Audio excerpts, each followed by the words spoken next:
పాత బట్టలకు సామాన్లు ఇస్తాం. బాబు ఒకసారి ఇలారా. వస్తున్నానండి. బాబు ఉండు, తీసుకొస్తా. అమ్మా, ఊరంతా తిరిగి తిరిగి అలసిపోనాను, కొంచెం నీళ్ళు ఇస్తారా? ఇస్తాను, ఒక్క నిమిషం. ఇదిగో తీసుకో.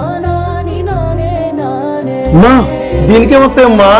ఇంతకు ముందు నువ్వు ఇచ్చిన గిన్నె చీలిపోయింది, ఇది కాక ఇంకా 10 ఇస్తారా? ఈసారి గిన్నె. అమ్మా అమ్మా, అంత పెద్ద గిన్నె తీసుకుంటే నేను నష్టపోతాను కదమ్మా. పోతే పోయావులే అయ్యా.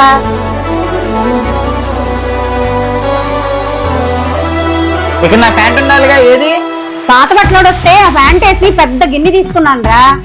ఎంత పని చేసావు అక్క, రాత్రి లేట్ అయిందని చెప్పి సార్ కార్ ఇచ్చి పంపించారు. ఇప్పుడు ఆ కార్ తాళం ప్యాంట్ లో ఉన్నాయి, ఇప్పుడు ప్యాంట్ లేదు, నన్ను ఏం చేయమంటావు?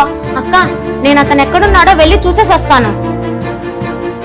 పాత సామాన్లు అమ్ముకునే అబ్బాయిని ఏమైనా చూసారా? ఏమో అండి, నేను చూడలేదు. సరే సరేనండి.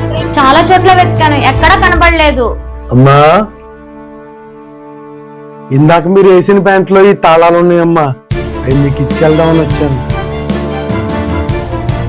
ఈ కీస్ తెచ్చిచ్చినందుకు థ్యాంక్స్ అండి, కానీ మా అక్క ఇందాక మీతో ప్రవర్తించిన విధానానికి సారీ అండి.